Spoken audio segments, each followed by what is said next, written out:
It is 7:00 p.m., Tuesday, May 26th. We're here for our virtual board meeting.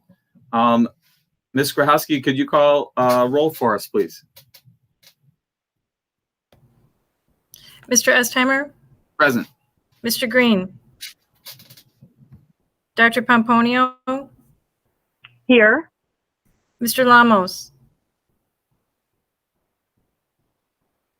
Mr. Craig?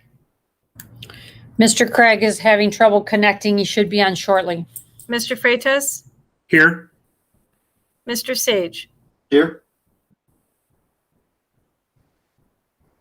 Do we have a quorum?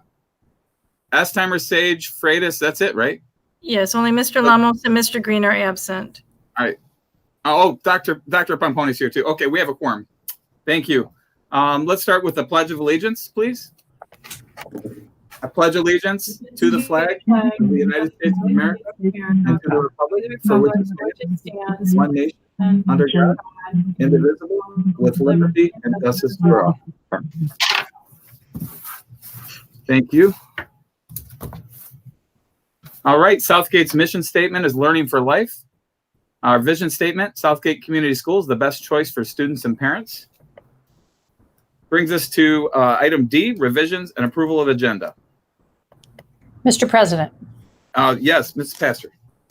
I am requesting that we add action item number 5. It's a Schoology learning management system action item. And at the end of the meeting today, I'd like to do just a quick work session about upcoming Board of Education meetings. Okay. So action item number 5 would be the Schoology learning management system, LMS. And could I get a, somebody can make that motion? I'd like to make a motion to approve the agenda with the revisions with action item number 5 as presented. Thank you. And do we have a second? Support. Thank you, Mr. Sage. Yeah. Okay, roll call vote, please. Mr. President, Yes. may I also ask that we add the work session before adjournment? Okay, so we want to add the work session as the new item K, and then adjournment to L. Yes, sir. Dr. Pomponio, would you be in support of that? Yes, okay. I'd like to make a motion to approve the agenda with the revisions with action item number 5 and a work session under, K. It'd be under K or? Yep. Yep. Okay. All Thank right. you. Thank you very much. And Mr. Sage, you still in support of that? Support. Okay, is there any further discussion?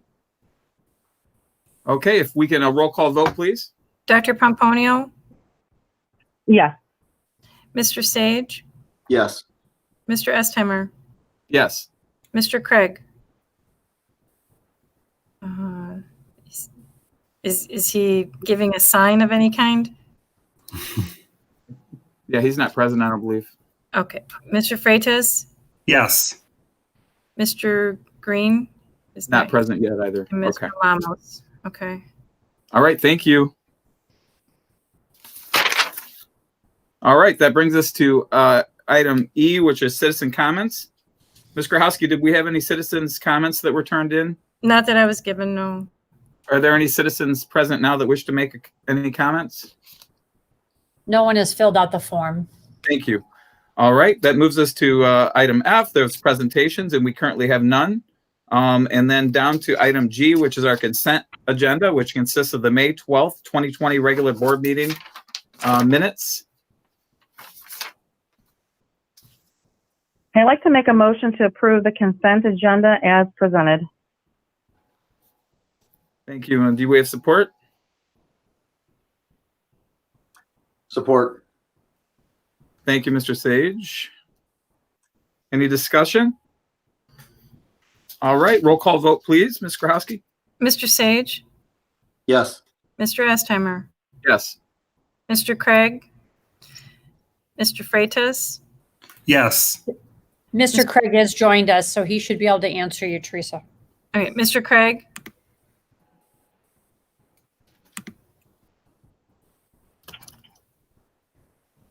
Thumbs up or anything? There he is. Jason, do you hear us? I can hear you now. Okay. All right. Were you present for the action and the support vote? No. Okay, so he'll have to skip that one. Okay, Mr. Green's not here. Mr. Lamos, Dr. Pomponio?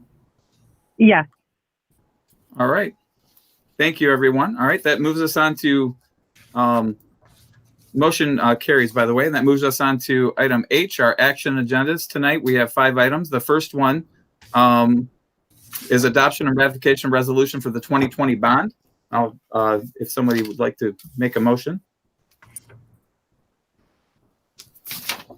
Okay, starting at where it says whereas number 1.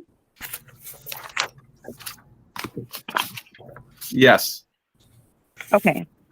I'd like to make a motion, whereas by resolution adopted on April 14th, 2020, the bond resolution, the issuer authorized the issuance of not to exceed $35 million, 2020 school building and site bonds, the bonds, and number 2, in the bond resolution, the board authorized the sale of the bonds and delegated authority to the superintendent of schools and or the director of business and finance, each an authorized officer, to accept the offer of Stifel, Nicholas and Company, Incorporated, to purchase the bond subject to perimeters established in the bond resolution. And number 3, based upon information provided by the issuer's financial consulting firm, an authorized officer accepted an offer from Stifel, Nicholas and Company, Incorporated, and the other underwriter listed in the bond purchase agreement, the underwriters to purchase the bonds, and the bond board desires to ratify and affirm the acceptance of the offer. Now, therefore, be resolved that number 1, the authorized officer's acceptance of the offer is set forth in the bond purchase agreement dated May 22nd, 2020, the bond purchase agreement, and the terms and conditions set forth therein presented to the authorized officer to purchase the bonds at a purchase price of $32,217,424.40, which is the par value of the bonds plus the original issue premium of $4,538,248.15, less the underwriter's discount of $95,823.75, is hereby ratified and affirmed. The bond shall be issued in the aggregate principal sum of $27,775,000 and designated 2020 school building and site bond. Number 2, the bond shall be dated June 16th, 2020 and shall mature on May 1st of the years 2025 to 2030, inclusive 2032, 2033 through 2041, inclusive 2044 and 2046, on which interest is payable commencing November 1st, 2020, and semi-annually thereafter on May 1st and November 1st, at the rates and in the principal amount set forth and expressed herein. The underwriters, have agreed in the bond purchase agreement they shall initially offer the bonds to the public at the yield set forth in Exhibit A hereto. Number 3, the bonds or portions of bonds and multiples of $5,000 maturing on or after May 1st, 2031 shall be subject to redemption prior to maturity or at the option of the issuer in such order as the issuer may determine, and by lot within any maturity on any date occurring on or after May 1st, 2030, at par plus accrued interest to the redemption date. Number 4, the bonds due May 1st, 2032, May 1st, 2044, and May 1st, 2046 are term bonds subject to mandatory redemption in part by lot on the redemption dates and in the principal amount set forth below and at a redemption price equal to the principal amount thereof, without premium together with interest thereon to the redemption date as set forth below. Do I have to read the bond date and amounts? You should not have to. Okay. With term bonds as purchased by the issuer and delivered to the paying agent for cancellation or are redeemed in a manner other than mandatory redemption, the principal amount of the term bonds affected shall be reduced by the principal amount of the bond so redeemed or purchased in the order determined by the issuer. Number 5, notice of redemption by any bond shall be given not less than 30 days and not more than 60 days prior to the date fixed for redemption by mail to the registered owners or owners' registered address shown on the registration books kept by the paying agent. The bond shall be called for redemption in multiples of $5,000, and bonds of denominations of more than $5,000 shall be treated as representing the number of bonds obtaining by dividing the denomination of the bond by $5,000, and such bonds may be redeemed in part. The notice of redemption for bonds redeemed in part shall state that upon surrender of the bond to be redeemed, a new bond or bonds in an aggregate principal amount equal to the under redeemed portion of the bond surrendered shall be issued to the registered owner thereof. If less than all the bonds of any maturity shall be called for redemption unless otherwise provided, the particular bonds or portions of bonds to be redeemed shall be selected by the paying agent. In such manner as the paying agent in its discretion may deem proper in the principal amounts designated by the issuer, any bonds selected for redemption which are deemed to be paid in accordance with the provisions of the bond resolution, and in this resolution will cease to bear interest on the date fixed for redemption. Upon presentation and surrender of such bonds at the corporate trust office of the paying agent, such bonds shall be paid and redeemed. Number 6, blank bonds with the manual or facsimile signatures of the President and Secretary of the Board affixed thereto shall, upon issuance and delivery, and from time to time thereafter, as necessary, be delivered to the paying agent for safekeeping to be used for registration and transfer of ownership. Number 7, the bond shall be registered as to principal and interest and are transferable as provided in the bond resolution only upon the books of the issuer kept for that purpose by the paying agent, by the registered owner thereof, in person or by an agent of the owner duly authorized in writing. Upon the surrender of the bond together with the written instrument of transfer satisfactory to the paying agent duly executed by the registered owner or agent thereof, and thereupon a new bond or bonds in the same aggregate principal amount and of the same maturity shall be issued to the transferee in exchange therefor as provided in the bond resolution, and upon payment of the charges, if any, therein provided. The bonds are issuable in denominations of $5,000 or any integral multiple thereof, not exceeding the aggregate principal amount for each maturity.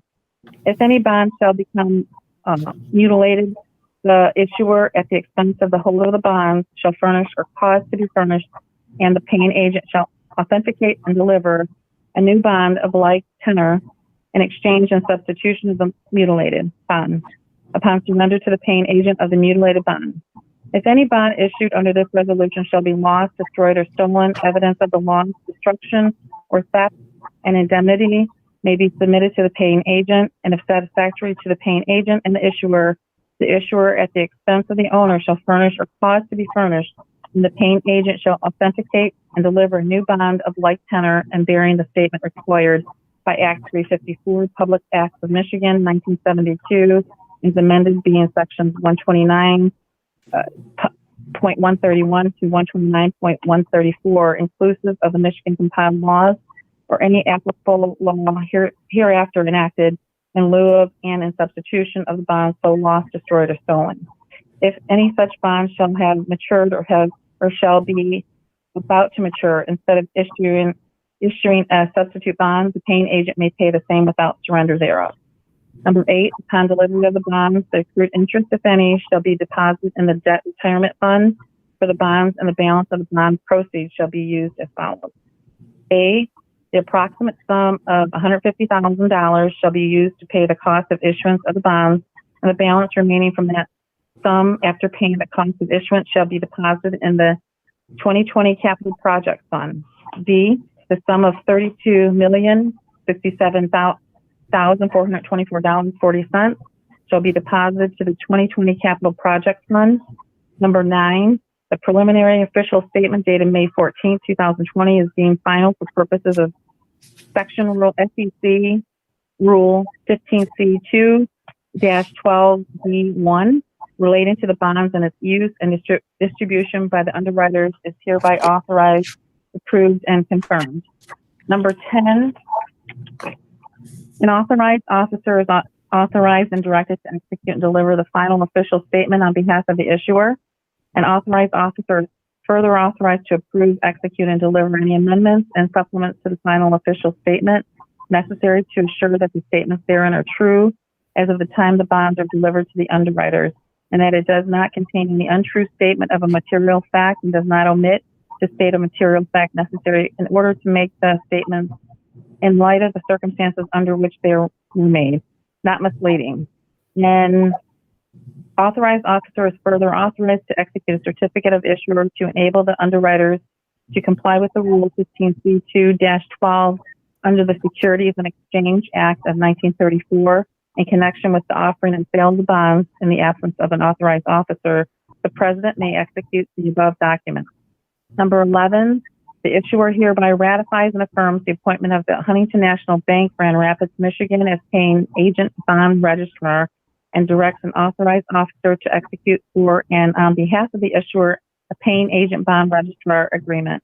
Number 12, all resolutions and parts of resolutions insofar as they conflict with the provisions of this resolution, C and the same are hereby rescinded. Wow, thank you so much. Ooh, I didn't know that was going to be that long. Why don't you go ahead and take a drink? Is there a Right. second to that long motion?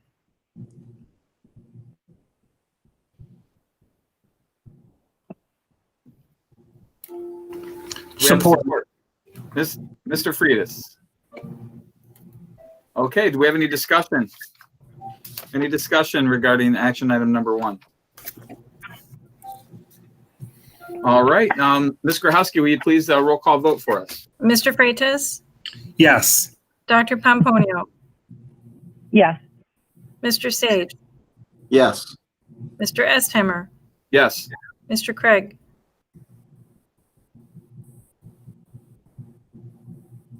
Mr. Craig? Are you with us anymore? Mine's going in and out. I'm sorry. I vote yes. Thank you. All right, motion carries. Next, we have action item number 2, which is the approval of maintenance, custodial grounds, snow removal, and messenger services. Ms. Pastor, did you wish to speak to this? This is going to be Ms. Wilson presenting. Thank you. So you are being asked to approve the award of the contract for custodial grounds maintenance, snow removal, and messenger services for the period of July 1 of 2020 through June 30 of 2023. Southgate Schools has contracted with Plant Moran PLLC to solicit bids and evaluate proposals for our custodial building and grounds maintenance, snow removal, and messenger services for July 1 of 2020 through June 30 of 2023. Plant Moran PLLC has provided a summary of the process and the recommendation, which was attached. The RFP was submitted to 12 vendors. 2 proposals were received from the following providers: Auxilio Services and DM Burr, the current vendor. Analysis was completed by Plant Moran PLLC and reviewed by me and our Director of Facilities and Maintenance. For the reasons outlined in the Plant Moran PLLC summary, and because DM Burr offered the lowest cost bid, we recommend that the contract for custodial grounds maintenance, snow removal, and messenger services for the period July 1, 2020 through June 30, 2023 be awarded to DM Burr. Thank you. Any questions for staff? I have some questions or a question about current service, and I know we've had some problems in the prior years.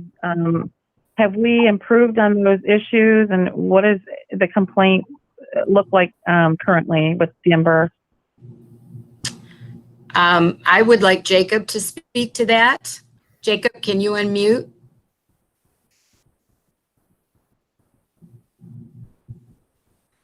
Can you hear me? Yes. Yes. All right. Hello, everybody. Before I got here to the district, there were several complaints in regards to the cleaning, to the maintenance staff as well. In my 2 years here, there have been some complaints here and there as far as the cleaning, some minor details that has been corrected. I believe it's an ongoing thing. It'll be improving, but we have been fully staffed. Our ground maintenance division has improved greatly. And from my point of view, the complaints that I have received has been minimal, and we have been able to correct them. So I think we're in a much better position now than we have been in the past. And I believe continuing going forward with the same company, with the same people, it will continue to get better. That's my opinion. Thank you. Okay, Dr. with the current staff now, is there a high turnover still, or is that stabilized? Oh, that has stabilized. Yeah, that was one of the items that Plant Moran included in the RFP, and they actually did have fairly stable staffing. Okay, I know we had an issue about a year ago or so, but as long as, he's saying it's stable, and he's saying it's improved, I'm good with it. Thank you, I appreciate it.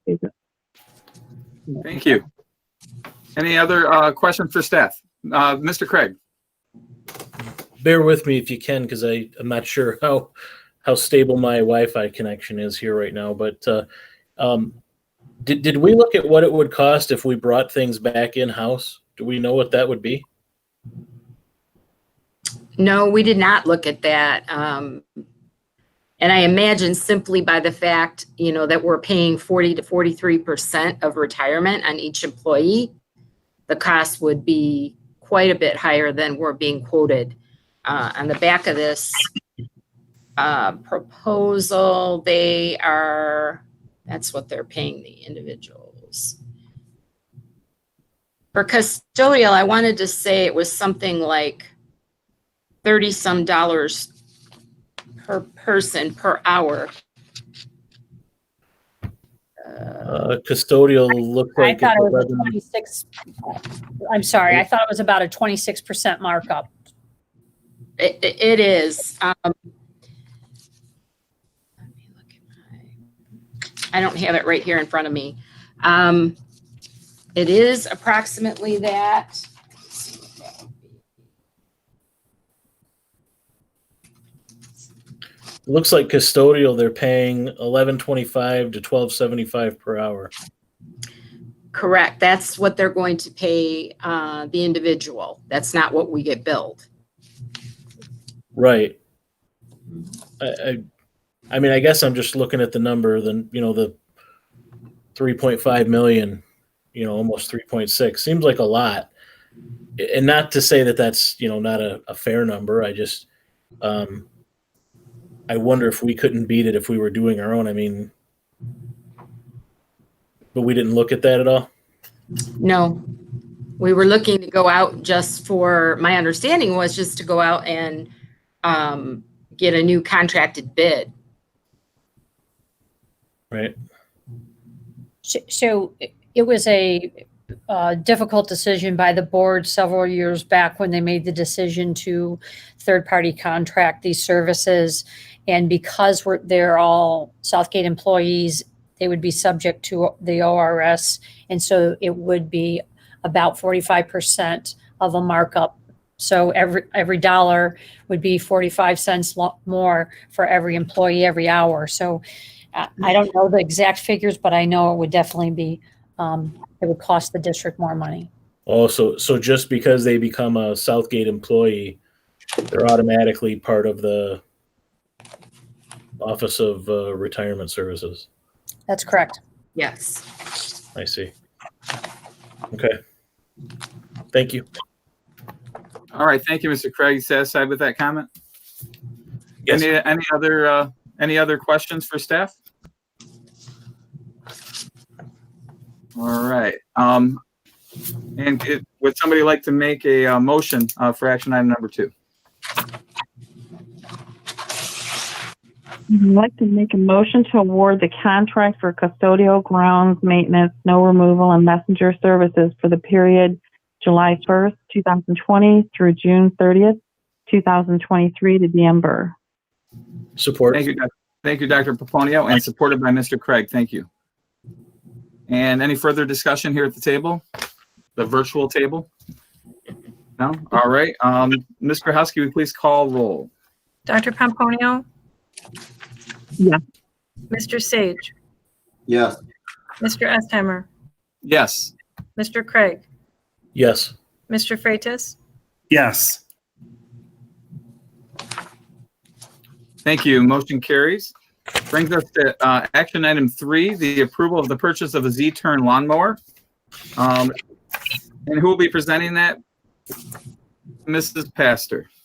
As per Board Policy 5003, all items that exceed $3,500 must be brought to the board for approval. This piece of equipment is needed for our grounds and maintenance crew to continue to keep our grass cut regularly. This is to replace a zero-turn that continues to break down. My understanding is it's about a 2002 model. It currently is not working, and the estimate for repairs is $3,731.99. We did purchase 2 other zero-turns last summer. All right. Thank you. Do we have any questions for staff? Yes, Mr. President, I do. Go ahead, Dr. Paponio. With this purchase, is there a warranty on this model, or do they offer like so many years of, protection under certain parts?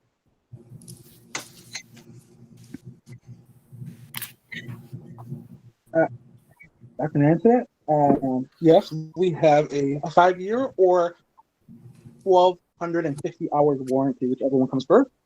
And we're getting it from locally from Sales Equipment, which is a local downriver company. And for the first 2 years, if there is a major repair, we'll actually take it back to them, and they will loan us something for free until that one is fixed. Great, thank you. Yeah, no problem. Any other questions? We just real quickly, we said the last model was from 2002. Is that correct? 2000, yeah, like 2002, 2003. It's a really old model. Okay. Thank you. Thank you, Mr. Sage. Anybody else? All right. Would somebody like to make a motion for action item number 3? Okay, I make a motion to approve the purchase of a Z-Turn lawnmower from Sales Equipment, not to exceed $8,799. Thank you. Is there support? Support. Thank you, Mr. Craig. And bring the discussion back. Do we have any further discussion? All right. Ms. Grahowski, would you please roll call vote for us? Mr. Freitas? Yes. Mr. Craig? Yes. Mr. Estheimer? Yes. Mr. Sage? Yes. Dr. Pomponio? Yes. Thank you. Motion carries. On to action item number 4. This is an approval of an investment of the 2020 bond proceeds with PFM Asset Management LLC, opening a MILAF Plus account in the name of 2020 Capital Projects Fund. Who will be presenting for us today? That would be me. All right. So on June 16th of 2020, the district will receive up to $35 million from our Series 1 2020 building and site bonds. New cash and investment accounts need to be opened to account for these proceeds with a firm that will monitor our investments, meet our cash flow needs, and maximize the investment earnings over the projected length of the project.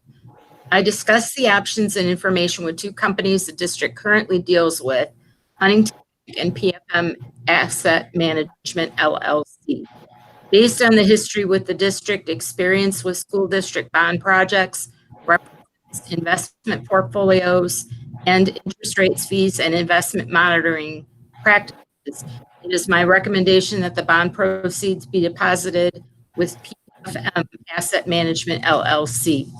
And because we have existing MyLoft Plus accounts with PFM Asset Management LLC, there are no documents that are required to be signed by the Board of Education. The documents to open a new account would be signed by me. Thank you. And do we have questions for staff? I do. Is this a bond that's from our previous bond, and it's just a renewal, or the proceeds that are coming in? This is for the new bond. We cannot commingle the funds with the 2016 bond funds. So we have to account for them separately. Okay, the bond funds that we had coming in before from the recent bond, where was that going to? To PFM Asset Management, also in Plus account. And I believe that is titled 2015 Capital Projects. Okay, that's fine. Thank you. Any other questions for staff? Thank you, Ms. Wilson. All right, I'm looking for a motion for action item number 4.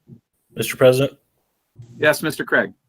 I make a motion to approve the investment of the 2020 bond proceeds with PFM Asset Management LLC and the opening of a new MILAF Plus account in the name of the 2020 Capital Projects Fund. Thank you, Mr. Craig. Did we have support? Support. Mr. Sage. Thank you. And do we have any further discussion regarding action item number 4? Hearing none, if we could have Ms. Grahowski do a roll call vote for us, please.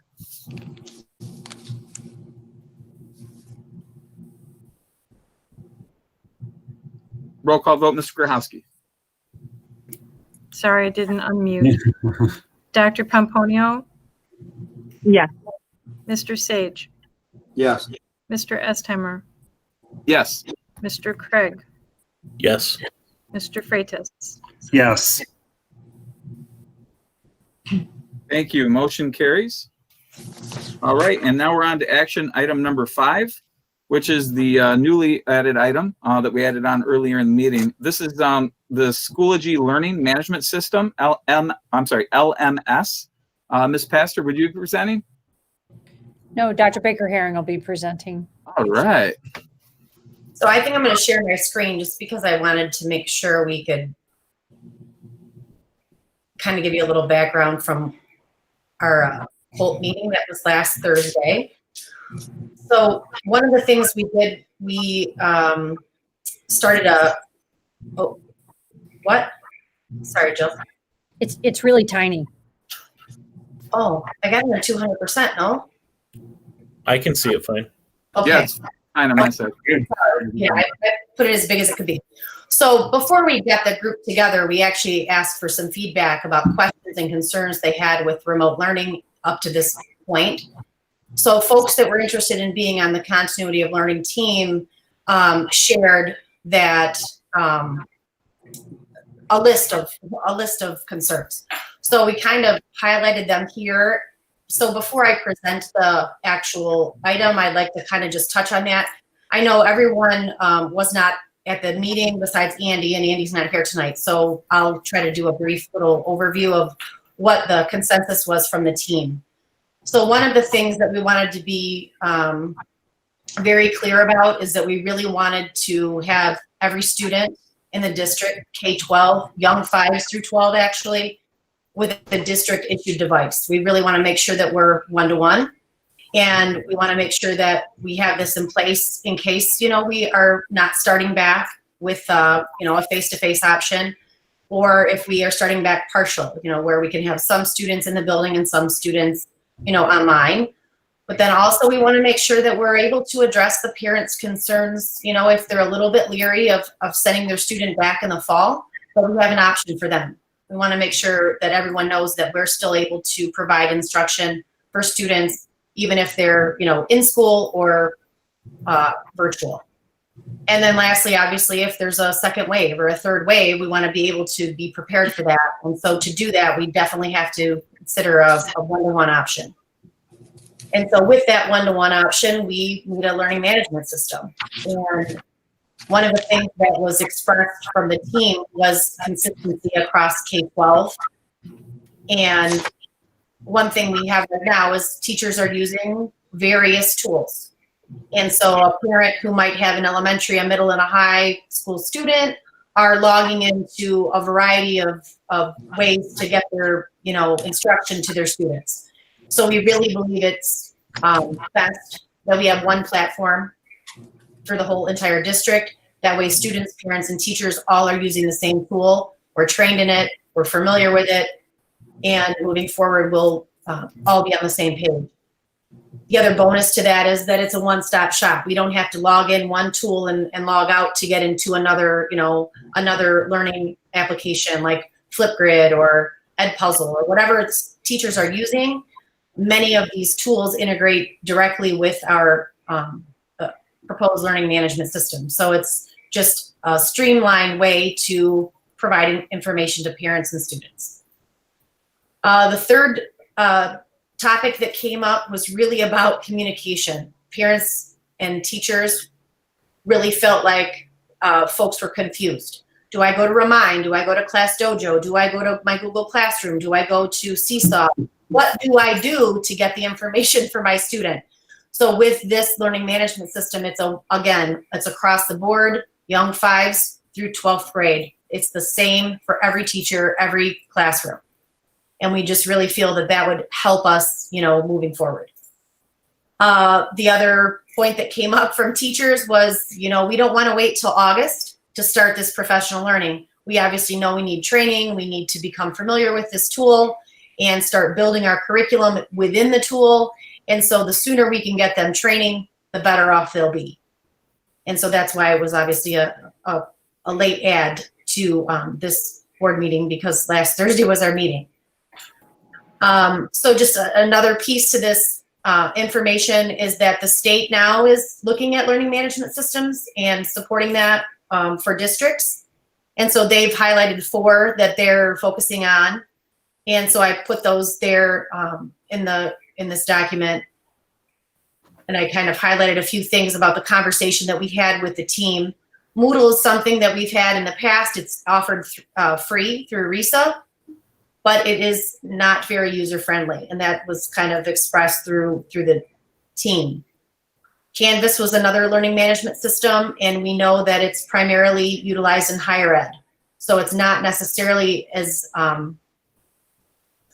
fluid for K-12 as it is for more college, university bound content. So that was expressed in our team meeting.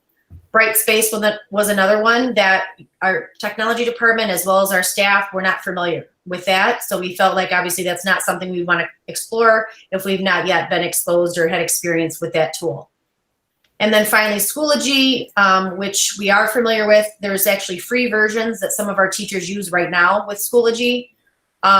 We know that Riverview has implemented it K-12 beginning this year. Lots of staff kind of reference that because they have students, obviously, that go to Riverview. So they shared their parent perspective from this learning management system. And then obviously we know we have some colleagues that were former Southgate teachers that we have connections with. And so those folks that have talked to those staff about Schoology also felt they spoke very highly of it. And it was in the news recently, Ann Arbor Public Schools purchased Schoology for the fall for their entire district. We know there's other MyStar districts, Grosse Pointe, Bedford's another, close by district that uses Schoology. And so it was definitely the consensus from the team that we would like to pursue this as our learning management system for the fall and to start getting some training virtually as soon as possible for staff. So that like I said, I want to kind of give you a little background where the team came to this conclusion, because I know you guys were not on that meeting. So. Thank you, Dr. Baker-Herring. Do we have any questions for staff? I have a comment. I'm sorry, go ahead.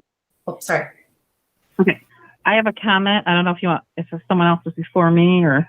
No, go ahead, Dr. Pomponio. Okay. I'm familiar with Moodle, Canvas, Brightspace, and Schoology. Brightspace, I as a graduate professor, I don't really like that. My students still have problems with that one. Canvas, I like, and it's user friendly because I use a lot of clip art and different things and presentations I can upload. That's fine, but you're right as far as Young 5 and K through 12. I think that this one is probably the best choice of Schoology because the other ones they're user friendly, except for Moodle. Moodle is not user friendly, but the Canvas and Brightspace, I would say Canvas is the better one between that and Brightspace, but that one that you guys are selecting is a good choice. Thank you. Thank you. Thank you. And was there someone else with a comment?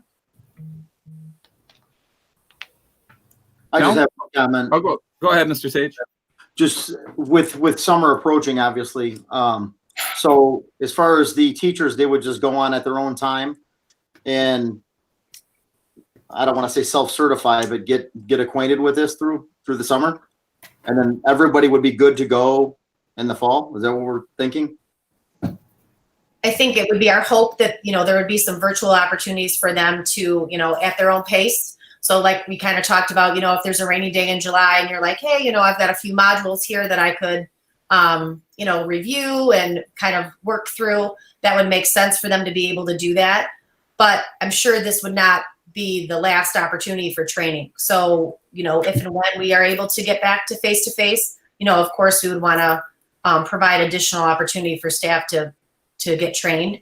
But yeah, for right now, virtual is really about all we have to offer for folks. May I also just say, Mr. Ostheimer, that Dr. Baker Herring and has offered to the entire staff to be on this committee, and we have approaching, Michelle, correct me if I'm wrong, there's almost 70 total people on these two committees, and so there is a lot of interest in making sure that we are prepared for whichever way we come back to school. And so I know that if we purchase this, we're able to get it going, and Schoology is ready to go with virtual professional development, that the teachers could take an opportunity even just over the next 3 weeks. Thank you. Yeah, there's actually about 39 people on both teams. So it's actually a little more than 70 now. Excellent. Thank Any you. other questions for staff? All right. I have one, Tim. Yeah, go ahead, Mr. Craig. So if we purchase this now, are we requiring our teachers to learn this before the fall? Or are we just hoping they'll do it? We are going to require that it's going to be implemented for the fall. So whether or not they choose to do it now or in August could be their option. But no matter what, in the fall, this would be our learning management system K-12 or Young 5s through 12. So it would definitely be a district directive that they would be required to utilize this tool. Okay. And I have one other question. I guess it's not directly related to this, but it touches on one of the items. The one-to-one for technology for I assume we're talking Chromebooks, right?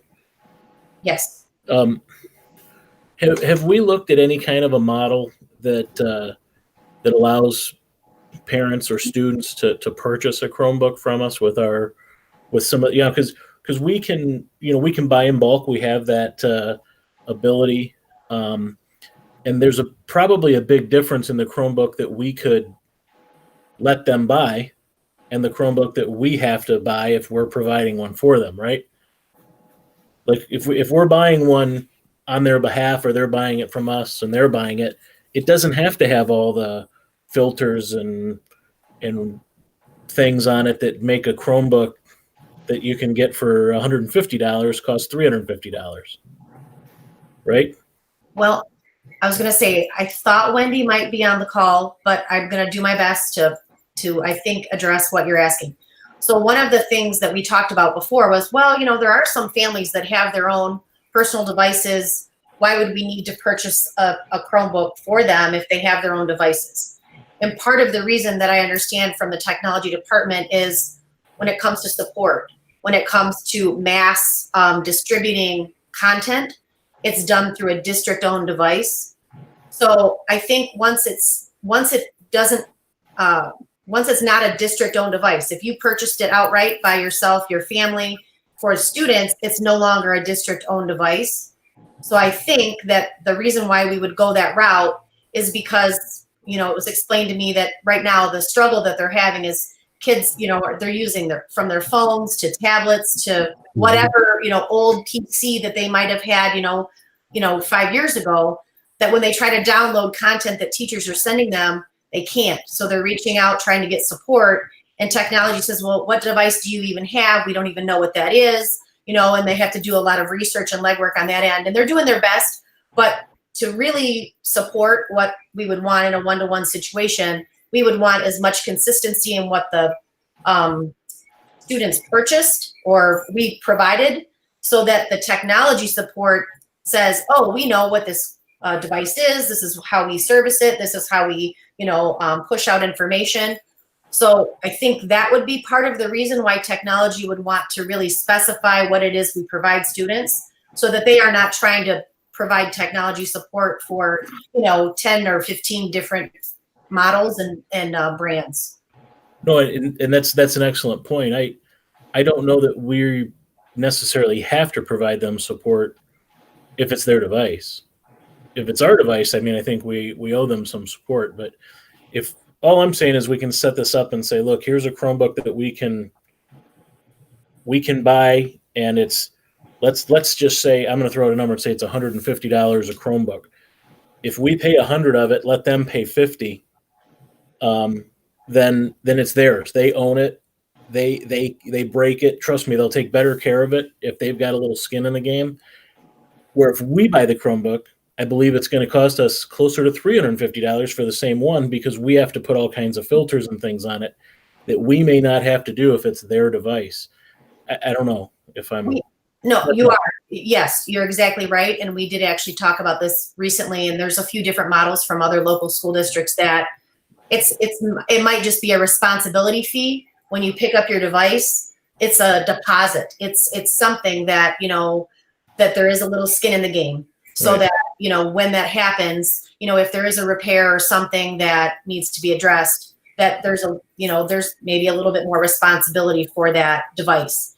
And there are a lot of districts, locally that we could use their models, but we did talk about that. We don't want to just hand these out and say, here's your free Chromebook, have with it as you will. We would like to have a little bit of some skin in the game. Okay. All right. Sorry, I got a little off topic with this, but it was touched on here. So yeah. No problem. Any other questions for staff? Mr. Friedis. I also had a question. With some of the new books that we have purchased, the new textbooks, they could be loaded onto these devices as well, correct? So most of what we've purchased actually recently, at least, since I've been on, has been virtual. So it's online. So definitely they connect and they talk to each other. So students that have Study Sync or Wonders or STEM Scopes, it will just come through the learning management system just as, if it's content that I might have created. Yep. Okay. Thank you, Mr. Friedis. Any other questions for Dr. Baker-Herring? Any further comments, Dr. Baker-Herring? No. Would you like me to read the action item now? Yeah, go ahead. Okay. As per board policy 5003, all items that exceed $3,500 must be brought to the board for approval. I am recommending the purchase of the Schoology learning management system on behalf of the Southgate Continuity of Learning Team, COLT Technology Work Group, for the first year of $31,739.24 and an annual fee of $24,624 for each year after. The first 2 years of funding will come from the CARES Act funds. Excellent. Thank you. And would we have somebody who can make a motion for action item number 5?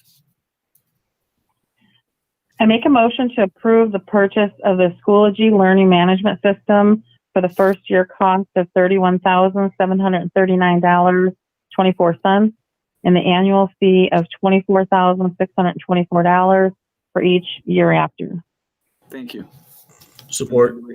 Support by Mr. Craig. Thank you. And back to the table here. Do we have any further discussion regarding this? I have one thing. I guess if the last couple months have taught us anything, it's that we need something like this desperately. I feel like we were really caught flat-footed, and I'm glad to see something like this coming along, so we can be prepared for anything else that we have to deal with this fall.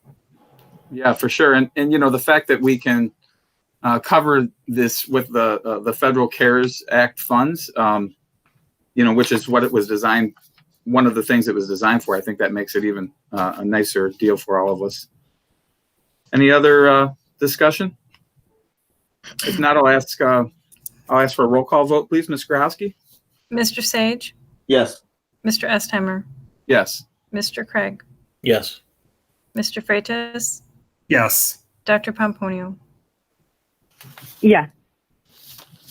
Thank you very much. And thank you, Dr. Baker-Herring.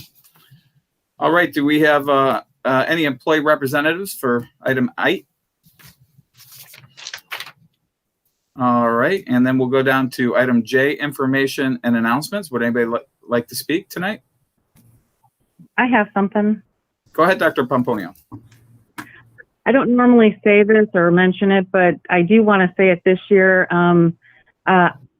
Annually, I provide 2 students with scholarships. It's the Paul C. Pomponio Public Service Scholarship, and this year I'm honored that it's still continuing. And I added a 3rd recipient scholarship to honor the frontline public service workers for the pandemic that we're in. So I'm very proud to be able to give 3 students 3 scholarships this year. That's Thank very you. nice of you. Thank you. Anybody else wish to make any comments? Mr. Estheimer? Go ahead, Ms. Pastor. So that you'll be getting an email, but you are all cordially invited to the virtual honors recognition. That will be this Friday, May 29th at 6:30. It will be a recorded virtual recognition of this year's recipients of scholarships like Dr. Pomponio just presented. Excellent. Anybody else? Mr. Freitas. Yes, I'd like to say a big thank you to the administration for all the hard work they've done with this graduation. Having a senior and talking to other people in neighboring communities, a nephew in another district, we are going far and above all the other districts. They put so much time and effort into this graduation, and it is being noticed by everybody. These are difficult times. The class of 2020, it's not just Southgate, it's not just the class of 2020 in Michigan, but it's a class of 2020 in then all the United States, and they're all bonded together, and they're all doing different things. And it is unique, and it is shows a tremendous dedication what our staff has put together to pull this off and to honor the graduates this year. So hats off to everyone that has taken part in this. I couldn't agree more. Thank you. Yeah, you're right. There's very, very, very good positive buzz. And I know they didn't do it for that. And their hearts were definitely in the right place. But it's definitely huge what's happening now, the least that we could do. And I also salute those that were involved in the planning of the graduation process and all the fun activities. All right. We are going to now, how do we do this? We're going to go into our work session. Ms. Pastor, how do we adjourn this meeting first and then go into work session, Mr. Craig? Yeah. No? No. Oh. No? Okay. All right. So this concludes our regular scheduled board meeting. And if you wanted to stick around, you could, or we're going to just talk a little bit here, a little bit informally at a work session right now. Ms. Pastor. All right, so June 9th is our next board meeting, and June 9th is before the stay-at-home order is up, which is June the 12th, and so the city is not allowing any in-person meetings. So I know, Mr. Etheimer, that you and I spoke of closed session coming up regarding contract negotiations. We do have 5 contracts that expire in August, and it typically is the board that meets with the superintendent to give the superintendent some direction towards those negotiations. So we don't have to have a closed session during a regularly scheduled meeting night. If this board so chooses, I do believe that we could post a closed session and hold it at Garish in a very socially distanced way. We also we signed up for this about 3 months ago. The Michigan Association of School Boards Pre-Search Workshop was going to be on June the 16th, presented by Rod Green. So if it's the desire of the board, I'm thinking that if we choose to do a closed session on the 16th, we could then follow it up with Rod Green's either personal presentation or virtual presentation on the screen in the media center at Garish. If you prefer a non-face-to-face meeting, we can also do that. I just would like to request that we schedule those. All right, I agree. I believe we should call a closed session for those contract negotiations. Does that work for everyone? And that was, I'm looking at the calendar now, so we're talking about Tuesday the 16th. Would that be at 6:30 then? So what time is the earliest you, because you're back to work, Sean, and so is Jason Craig. If 6 o'clock works, I could see if we could do a closed session at 6 and see if my guess is Rod Green would be presenting virtually, and so we could just present it on the big screen. But I potentially could go as early as 5. If we haven't got the order to physically open up our facility, then I could do 5. Otherwise, it would be 6 for, the earliest that we could potentially open it for the public per se would be the 15th. So I won't know until then, but the likelihood is probably slim. So I could do 5 or 6. Okay. Mr. Craig? 6 would be better for me. Okay. And I have no issue with that. Is 6 o'clock good with Neil, with you, Tim? Dr. Yeah. Papone? I'm good whenever. I'm good with 2. I'm good with 6 or 5. It doesn't matter. Okay, so Okay. I just We do have 5 contracts that we got to discuss, so that's going to take a little bit of time as well. So just kind of be prepared. So is it your preference that I book Rod Green perhaps in August? It's really up to you. I'm just trying to think if we're going to have enough time to go over 5, the details over 5 contracts. I know some of them are easier than others, but it would be your preference. And I'm not sure what the board's preference is, but if we could knock it all out in one day, obviously that would be the best. But I don't, that'd be a long night, I think. If it's probably going to take it a couple hours to get through those. I'm not sure though. What do you think? I actually don't think it's going to take quite that long since we've negotiated these contracts. So, Okay. But I don't think we should rush either. So if we if we did the pre-search workshop, technically that should be open to the public. That is not necessarily a closed meeting. So perhaps we just reschedule that for a different night in August or September. And that way, I agree. we got a face to face. Sorry, Dr. Papone, I walked all over you. Go ahead. Oh, I'm sorry. No, I was just saying that to Jill, that's a better solution to have it moved to August or September. That way we can have that separate and we can have the public involved with that directly with only that topic. Okay. I know we really can't take a vote on it or anything, but yeah, I think that maybe if we chop them up, that might be a better as well, because we can digest both a little better then, instead of feeling as if we're rushing through. It's my opinion. I agree. Okay. All right. What else do you have for us? That was just it. I just wanted to really have your opinion about the June. So at this point, then we'll have the two June meetings, and I'm going to just guess that they're going to both be virtual for now on the 9th and the 23rd. The 16th will be a closed session beginning at 6 p.m. I'll reach out to Mr. Lamas and Andy Green and Rod Green tomorrow. Sounds good. All right. So I guess we'll go out of our work session here, and I'll take a motion for adjournment. I'll make a motion to adjourn. Thank you, Mr. Craig. Support. Mr. Sage? Yes, sir. All right, thank you. And roll call vote, please.